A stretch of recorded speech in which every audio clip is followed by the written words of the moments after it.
உலகை எழுப்பும் ஞாயிறு அங்கே குடியிருப்பான். அவன் ஆனை முகத்தனின் அடியவர் மனத்தில் ஒளியாய் வந்து கொலுவிருப்பான்.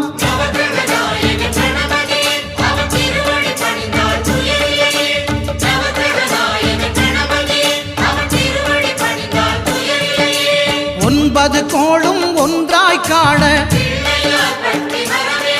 அங்கு கற்பகம் என்னும் கடவுளின் மெய்யில்